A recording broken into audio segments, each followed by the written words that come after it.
नमस्कार साथियों, आप सबका पुनः स्वागत है श्रद्धा वेद पुराण में। आज हम लोग डिस्कस करने वाले हैं श्रीमद् भगवद गीता अध्याय 3 श्लोक अर्थ 40। इससे पहले हम लोगों ने भगवद गीता के सभी पहले श्लोक जो हैं 40वें श्लोक से पहले, उन सबका सरल हिंदी भाषा में अर्थ अलग अलग दोनों ही चैनल श्रद्धा वेद पुराण और श्रद्धा एस्ट्रो ज्योतिष में प्लेलिस्ट सेक्शन में अपलोड कर दिए हैं। आप में से कोई भी व्यक्ति भगवत गीता को सरल हिंदी भाषा में अलग अलग श्लोक अर्थ समझना चाहता है, आप हमारे चैनल पे आए, जहां आपको सिलसिलेवार ढंग से पूरी प्लेलिस्ट अलग अलग श्लोकों के अर्थ के साथ मिलेगी। तो आज का श्लोक अर्थ क्या कहता है, आइए समझते हैं। भगवान श्री कृष्ण अर्जुन को समझाते हुए कहते हैं, इससे पहले वाला श्लोक भी आप लोग कृपया जाकर देखें, 39वां श्लोक, जहां आपको काम के संबंधित विषय में भगवान ने क्या कहा अर्जुन को, उससे रिलेट करता हुआ ही 40वां श्लोक है। इंद्रियां, मन और बुद्धि, ये सब इसके यानी हमारी जो कामनाएं हैं, ये रिलेट करके कहा जा रहा है, क्योंकि 39वें श्लोक के साथ तो इंद्रियां हमारे शरीर का त्वचा जैसे है, हमारी देखने की शक्ति है, हमारी सुनने की शक्ति है, स्वादने चखने की शक्ति है। तो हमारी इंद्रियां और इनका अधिपति कौन है, मन और बुद्धि, ये सब इसके वासस्थान कहे जाते हैं। यह काम इन मन, बुद्धि और इंद्रियों के द्वारा ही ज्ञान को आच्छादित करके जीवात्मा को मोहित करता है। अब यहां एक बहुत अच्छी बात समझाई गई। केवल हम कई बार दोषारोपण करते रहते हैं कि भाई ये मन के कारण ही हो रहा है, मन ने ही हमें भ्रमित किया हुआ है।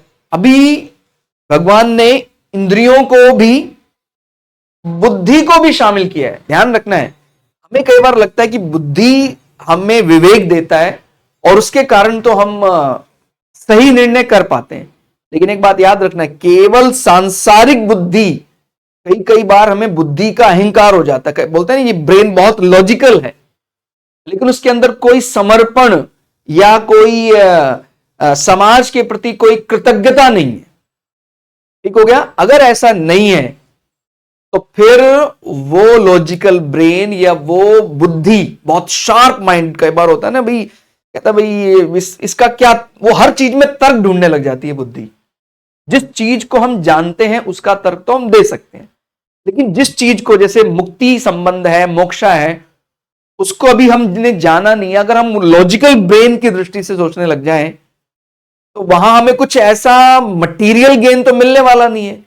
तो बुद्धि का कई दफा बहुत ज्यादा अहंकार में चूर हो जाना भी हमारे नाश का कारण बन जाता है। ठीक हो गया। तो इसीलिए अपने विवेक को, अपनी बुद्धि को भी जब व्यक्ति भक्ति भाव के साथ, समर्पण के साथ उसका उपयोग करेगा तो उसका भला करेगी। नहीं तो कई दफा हमारी वो बुद्धि हमारा नाश कर देती है, माने उसके लिए मोक्ष या जो फाइनल डेस्टिनी है, जो वास्तविक लक्ष्य है, वो फिर उसको प्राप्त नहीं हो पाता है। इसी प्रकार से अगर हम अलग अलग इंद्रियों को भी देखें, मेरी इंद्रियों का विषय, आप अगर केवल ये समझे कि मैं तो आंखों से अच्छी ही चीज देखने की कल्पना कर रहा हूं, इसमें बुरा क्या है, मैंने कोई ऐसा गलत देखने का विचार नहीं बनाया, लेकिन इसमें यह बात भी आ गई है, अगर आपने बहुत ज्यादा कामनाएं अच्छे की भी कर ली हैं तो भी वो कामना आपको मोह, क्रोध, लोभ दे ही सकती है। तो इसलिए इंद्रियों के विषय से बड़ा सतर्क रहना है। हमें लग रहा है भाई ये तो, जैसे हमारी त्वचा का विषय है स्पर्श, हमें लग रहा है भाई ये स्पर्श तो कोई बुरा स्पर्श नहीं है, ये तो अच्छा स्पर्श ही माना जा रहा है। लेकिन अगर उसकी भी कामना बहुत अधिक हो जाए, तो अगर तो मिल जाएगी वो कामना से वस्तु, तो फिर अपने मन में क्या आएगा कि हां, वो जो हमने कामना की थी वो वस्तु अपने को मिल गई, तो अपने को क्या प्राप्त होगा, फिर उस वस्तु से मोह हो जाएगा, और ज्यादा की कामना, लोभ हो जाएगा। और अगर जो हमने कामना की वो नहीं मिला, चाहे वो अच्छे की कामना कर रहे हो, फिर हमें हल्का हल्का क्रोध, और फिर वो भयंकर रूप तामसिक क्रोध भी उत्पन्न कर सकता है। इसलिए हमें ये बात याद रखनी है कि विषयों को भी हमें, चाहे हमें लग रहा हो कि हम तो केवल सत्व या रज की कामना ही कर रहे हैं, हम तो तमस की कामना कर ही नहीं रहे हैं, वो कब सत्व से अधिक कामना होने पर रज, और रज से कब वो तम बदल जाएगा हमें पता भी नहीं लगेगा। इसीलिए विषय जो अलग अलग इंद्रियों के विषय हैं उनसे बड़ा सतर्क रहना है। हमें तो लगने लग गया था कि हम तो अच्छी ही कामना कर रहे हैं, हमें इसमें बुरा क्या है। अति हमें बचना है, अति विषय से, चाहे वो अच्छे की भी हो बहुत अधिक, कि भाई मैं बहुत अधिक संसार में घूमना चाहता हूं, मैं संसार को, क्योंकि देखिए केवल संसार को देख भर लें हम, उससे हम मुक्ति पाने वाले नहीं है। आप पूरा विश्व भ्रमण कर लें तो क्या उस संसार घूमने मात्र से मुक्ति मिल जाएगी?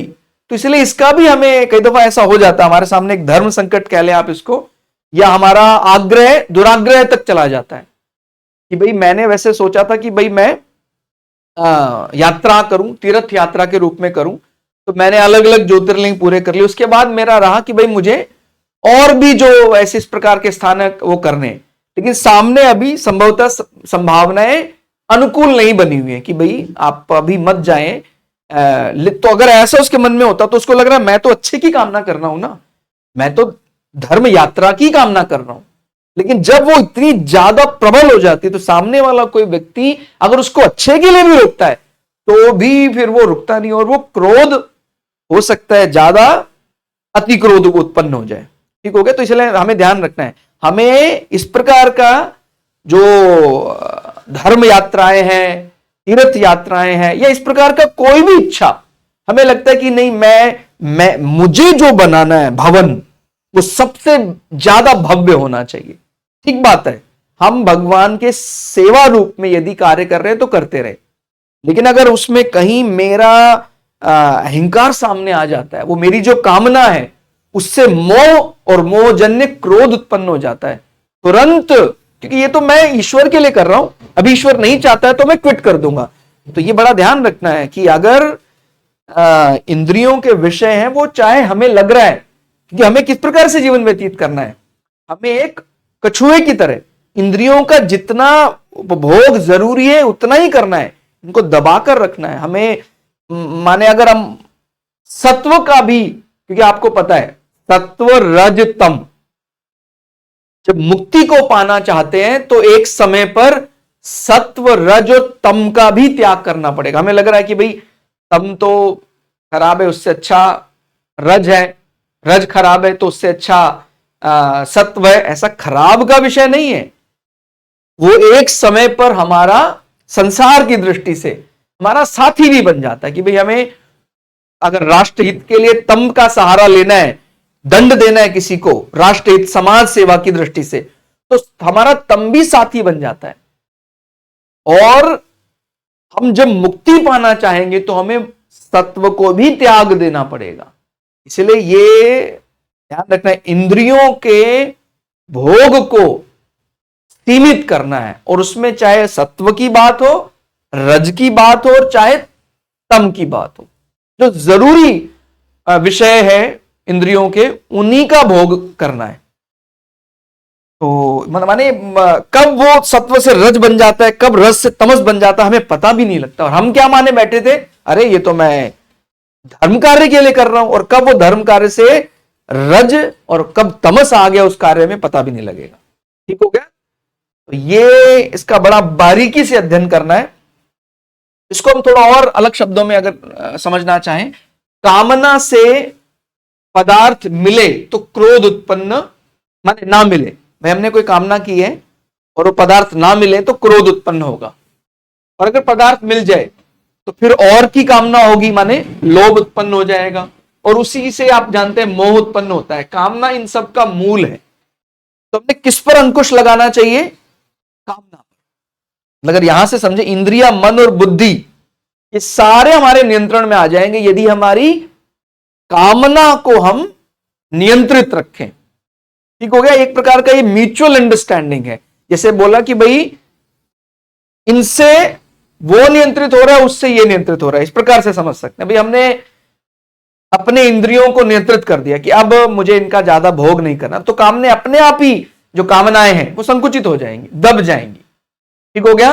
और हमें लगे नहीं कामना को तो मैं भोग कर ही उसका उस वृत्ति को शांत कर सकता हूं, ऐसा नहीं है। कामना का जो मॉड्यूल है, उसका जो डिजाइन है कामना का, वो बनाए ऐसा गया है कि आप अनंत कामनाएं करते रहो, फिर भी कामना के प्रति हमारी लालसा समाप्त नहीं हो सकती है। और यही संसार में माया का मूल है।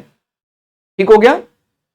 और कामना के कारण मनुष्य जो करना चाहिए वह नहीं करता, जो वास्तविक चीज है। क्योंकि आज नहीं तो कल ये बात हमारी समझ में आ ही जाएगी कि हम आए किसी और कार्य के लिए थे, लग किसी और कार्य में गए। भगवान ने गर्भस्थान में डाला भी, अब आपको मुक्ति के लिए तैयारी करनी है, आप करेंगे, बिल्कुल करेंगे। आप आए, धीरे धीरे वो चीजें हम भूल गए और आपको फिर संसार की माया ने जकड़ लिया। और फिर हम अलग अलग प्रकार के कार्य, हमने एक रोजगार की तलाश अर्थोपार्जन के लिए की थी कि भाई जब शरीर रहेगा तो कुछ अर्थोपार्जन भी होना चाहिए। अब शरीर है तो साथ में उसकी जो बेसिक नीड्स हैं, उसकी जो जरूरी चीजें हैं, वो भी पूरी होनी पड़ेंगी। तो ये जो काम है, इस काम के भोग में कोई समस्या नहीं है। जो हमारी बेसिक नीड है, इसको वास्तव में हम इस काम के साथ नहीं जोड़ सकते हैं। हमें शब्द एक ही जैसा लग रहा है कि भाई मुझे भूख की कामना है, मुझे भोजन चाहिए, और एक मुझे वही चीज चाहिए जो मुझे पसंद है। तो इन दोनों में बड़ा अंतर है। कोई व्यक्ति ये कह सकता है कि दोनों की कामनाएं तो भोजन की ही है, लेकिन कौन सी कामना ऐसी है जो स्वीकार्य है, माने वो बड़ी बाधा उत्पन्न नहीं कर रही है मोक्ष मार्ग में, मुक्ति मार्ग में। भोजन, क्षुधा शांत करने के लिए मुझे भोजन चाहिए, वो कामना। लेकिन मुझे वही स्वादिष्ट व्यंजन चाहिए वो जो वहां मैंने पिछली बार खाया था, उसके लिए मैं चाहे पूरा शहर घूमकर मैं, तो फिर ये तो हमारे इसी से पहले, माने अगर वो चीज मिल गई तो अगली बार और की कामना होगी, लोभ उत्पन्न होगा, मोह हो जाएगा। और अगर वो नहीं मिला तो फिर उससे अपने को क्रोध उत्पन्न हो जाएगा। तो दोनों में बड़ा अंतर है। पेट भरना है मुझे, शरीर भगवान ने दिया है, और इसी गारंटी वारंटी पर हम आए थे कि भाई मैं वो मुझे भूलूंगा नहीं, मैं वो ईश्वर को मैं देखता जा रहा था। लेकिन जैसे संसार में आया, बीच में कई और विषय आ गए और वो जो मेरा डेस्टिनी था उससे ओझल हो गया। अब अलग अलग प्रकार के कार्य हैं, में उलझे हुए व्यक्ति को लगता है आज मैंने 100 रुपया कमाया, अगर कल कहीं ये 200 रुपया हो जाए तो आनंद आ जाए। 200 भी हो जाता है, फिर 500 हो जाता है, 1000 हो जाता है, 10,000 हो जाता है। कहता अब 10,000 एक दिन में कमा रहा हूं तो शायद मैं सुखों का उपभोग कर पाऊंगा। ये उपभोग करने का समय ही नहीं आता है। अरे ये सब हमारे साथ है बिल्कुल। जो हमें जिसको लगता है हाँ 5 साल के बाद तो मैं बहुत बढ़िया, मैं तो और ज्यादा उपभोग करने के लिए तैयार हो जाऊंगा। अगर कोई व्यक्ति आज प्रसन्न वदनम है, प्रसन्न वदनम ध्यायेत सर्व विघ्नों शांतये, कोई ऐसा व्यक्ति प्रसन्न रहता है, प्रसन्न चित्त है, वो आज भी 100 रुपया कमा रहा था, कल भी 100 रुपया कमा रहा था, प्रारब्ध से उसको अचानक, माने उसके कर्म फल से उसने बहुत एफर्ट नहीं करा, उसको भविष्य में अभी 10,000 रुपया एक दिन का मिलने वाला है। तो उसके मन में इसके प्रति भी बहुत बड़ा आकर्षण नहीं है। कहता जी मैं 10 साल पहले 100 रुपए कमाता था, आज प्रारब्ध से पता नहीं अचानक से मेरा समय बदल गया, 10,000 कमा रहा हूं, लेकिन वो सब ईश्वर के, मैं अपने भोगों को विस्तारित करने वाला नहीं। कितना अच्छा ये विषय हो जाए। तो आप ये विषय समझ रहे हैं कि ये भोजन की कामना दो व्यक्ति कर रहे हैं, क्या दोनों के लिए उसको कामना माना जाएगा जिस कामना की हम यहां बात कर रहे हैं? ठीक हो गया। जो बेसिक नीड जो है उसको यहां इस कामना से नहीं जोड़ना है। और जब उसका अति होने लग जाता है कि वही चीज, फिर गड़बड़ हो जाती है। ठीक हो गया। तो जो नहीं करना चाहिए वह कर बैठता है। इसी कामना के कारण ही आप समझ रहे हैं सभी प्रकार के दोष संसार में उत्पन्न हो रहे हैं। जब कामना बहुत अधिक हो जाती तो कब वो रज और कब वो भयंकर तामसिक रूप ले लेता है। मेरी कामना थी कि मैं उस राजकुमारी के साथ विवाह करूं, हालांकि मुझे इस प्रकार का कोई माने विचार करने में समस्या नहीं, लेकिन ये मेरा अधिकार है करके उसी से मुझे विवाह करना है। तो फिर धीरे धीरे क्या उत्पन्न हो रहा है, मुझे उससे मोह हो रहा है और ऐसा लगा जैसे मैं उसको प्राप्त कर ही लूंगा, लेकिन उसको प्राप्त नहीं कर पाया। मैं बहुत अच्छा व्यक्ति था, प्राप्त नहीं कर पाया तो मुझे भयंकर क्रोध उत्पन्न हुआ कि मैं नाश कर दूंगा। तो ये वाली जो विचार आ गया, कैसा वो सात्विक व्यक्ति था और एक छोटी सी कामना कैसे धीरे धीरे बड़ी होती गई और जब वो पूरी नहीं हुई तो कितना विकराल रूप उसने ले लिया, भयंकर क्रोध जो बड़े विनाश का कारण बन गया। उससे किसी का विनाश नहीं हुआ, उसने अपना स्वयं का ही विनाश कर लिया, क्योंकि कहां तो वो व्यक्ति अपने आप को मुक्ति के लिए लगाए हुए था, वो बहुत नजदीक था अपने डेस्टिनी की तरफ, किसी का वो बुरा नहीं सोचता था, केवल उसने इस प्रकार की कामना ही तो की थी। अगर वैसे देखें तो कामना ही तो की थी उसने कि भाई मेरा विवाह उस राजकुमारी के साथ हो जाए, और ऐसा लगा भी, उस राजकुमारी का भी उसके प्रति व्यवहार अच्छा था। माने एक उदाहरण सा देकर बता रहा हूं ताकि हमें क्लियर हो जाए कि हां, लेकिन अगर किसी कारणवश नहीं हो पाया विवाह तो मैं अपने कामना से कब मैं क्रोध में बदल गया वो कि मैं अब संपूर्ण विनाश कर दूंगा, अपना भी और उनका भी। तो ये उसको बहुत नजदीक था मुक्ति के मार्ग में, उसने जितना भी अर्जन किया था सब उसका शून्य हो गया। इसलिए बहुत सतर्क, साधक को बहुत सतर्क रहना चाहिए। कई दफा तो माने, ये तो एक उदाहरण बताया, कई दफा तो बहुत बहुत अधिक नजदीक, माने ऐसा लग रहा था कि मुझे 1-2 वर्ष के बाद ही मेरा जन्म जन्मांतर के चक्कर से मुझे मुक्ति मिल जाएगी। जो राजा भरत की बात की जाती है, जड़ भरत की बात की जाती है, उनके साथ भी ऐसा ही बताया गया था कि राजा अपना राजपाट के प्रति कितना मोह होता है राजा को कि मेरा मुकुट है, मैं किसको, मेरा पद है ये, मैं किसी को क्यों दूं। राजा ने अपना मुकुट, अपना राजपाट सब त्याग कर जंगल में आ गए, राजा भरत, और वो बहुत बढ़िया संध्या उपासना, भगवान का नाम जपना, ध्यान करना बहुत बढ़िया लगा रहे थे। लेकिन कैसे उनको, नहीं, वो एक प्रकार का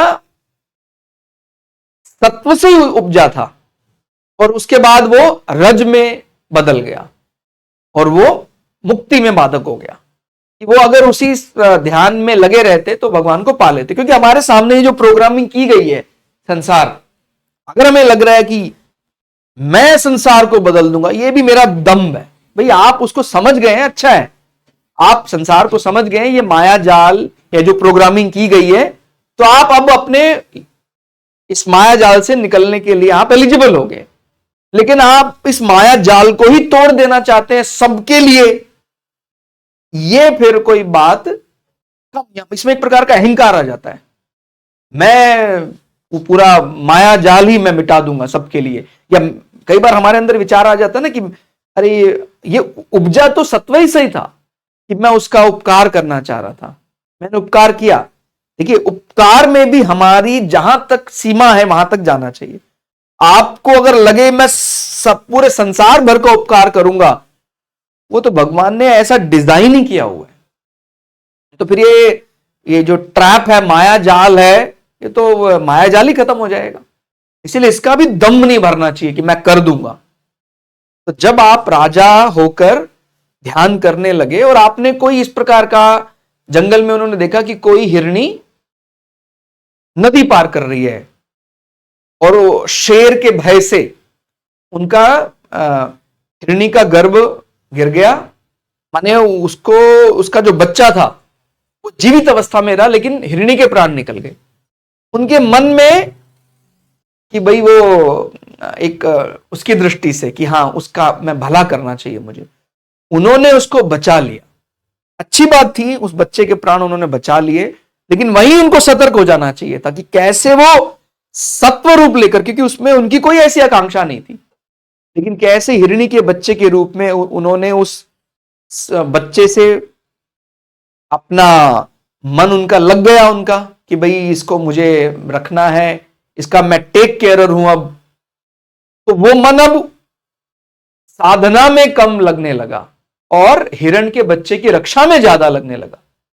और क्योंकि प्राण निकलते समय भी उस हिरण के बच्चे का ही ध्यान था, तो अगले जन्म में कहा तो अपने को मुक्त हो जाना था जन्म जन्मांतर के चक्कर से, लेकिन अगले जन्म में भी हिरण का ही शरीर मिला। कि भागवत महापुराण में जड़ भरत की कथा में ये बात आती है। तो अपने को बड़ा सतर्क रहना चाहिए। कोई ये ना समझे कि मैं तो पूरी तरह सत्व मार्ग पर हूं, इसमें क्या समस्या है। वो उनकी किसी जीव की जो भला करने की जब प्रवृत्ति होती है वहां तक तो ठीक होता है, लेकिन मैं ही सर्वे सर्वा हूं, संसार में जितना भी कुछ ऐसा हो रहा है मैं ही उसको टेक केयर करूंगा, ये जब भावना एक दंभ का रूप ले लेती है और उसमें कब मोह शामिल हो जाता हमें पता भी नहीं लगता।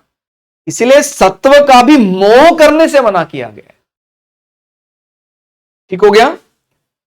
और कर्म योगी निष्काम और अनासक्त होकर शरीर, इंद्रियों, मन और बुद्धि के द्वारा अंतःकरण की शुद्धि के लिए कर्म करता है। ठीक हो गया। ध्यान रखना है, शरीर हालांकि है सब इसी के हिस्से, लेकिन इसको थोड़ा और सेलेक्टिव होकर जब समझाया जाता तो और क्लियर हो जाता। हालांकि हम तो यही मानते हैं ना शरीर और शरीरी, लेकिन शरीर में भी क्या,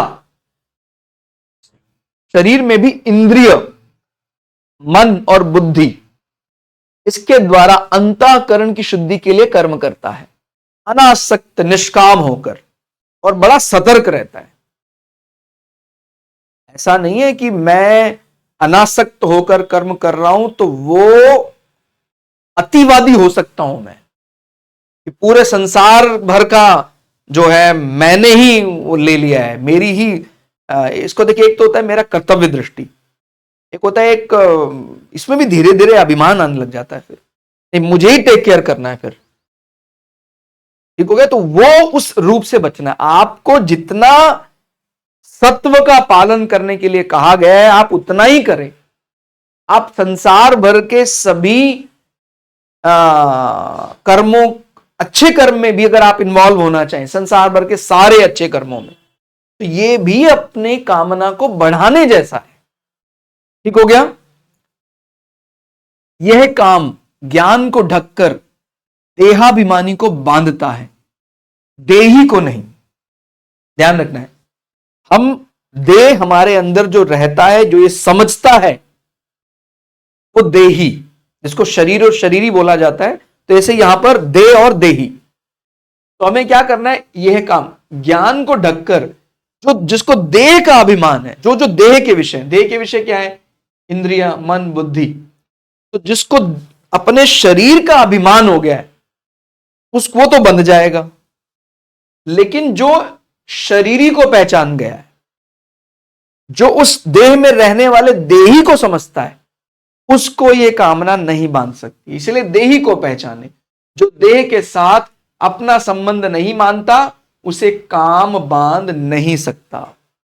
जो ये मानता है कि मैं तो इस शरीर में रहता हूं, मैं ये शरीर नहीं हूं, इसको अलग अलग प्रकार से उदाहरणों से समझाया जाता है कि वास्तव में सनत कुमार है कौन। अगर मैं कहता हूं कि मेरा नाम सनत कुमार वाजपेयी, तो मैं वास्तव में कौन हूं? कहता मैं ये हूं, जो मैंने स्पर्श किया ये तो मेरा मुख है, ये मेरा हाथ है, लेकिन माने मेरे शरीर का हाथ, लेकिन वास्तव में मैं कौन हूं? ठीक हो गया। जो अंदर से इन सारे विषयों को समझ रहा है वही है, और हमें उसी है को पहचानना है। ठीक हो गया। क्योंकि आप जानते हैं मैं सनत हूं, अंततः इसमें केवल हूं ही सच रह जाएगा, क्योंकि सनत भी तो संसार का ही विषय है। संसार ने तो मुझे नाम दिया है सनत कुमार वाजपेयी, और मुझे उसी नाम का दम हो जाता है। अरे कहीं मेरा नाम लिखा है, कहीं मेरा नाम चल रहा है, दिया किसने है? संसार ने। मैं किसको समझ रहा हूं? मेरा है। तो जब मैं ये समझ जाता हूं कि क्योंकि मैं कोई सेलेक्टिव नहीं हूं, मैं तो सारा संसार ही है ना, तो जब ये विचार समझ में आता है कि मैं कोई इस संसार से भिन्न नहीं हूं, तो फिर केवल है रह जाता है या हूं। ठीक हो गया, हमें वहां तक पहुंचना है। तो आज के श्लोक अर्थ में इतना ही। श्लोक अर्थ आपको कैसा लगा कमेंट करके जरूर बताइएगा। मिलते हैं अगली क्लास में, तब तक के लिए जय श्री भगु पराशरा, जय श्री शुक्राचार्य, नमस्कार।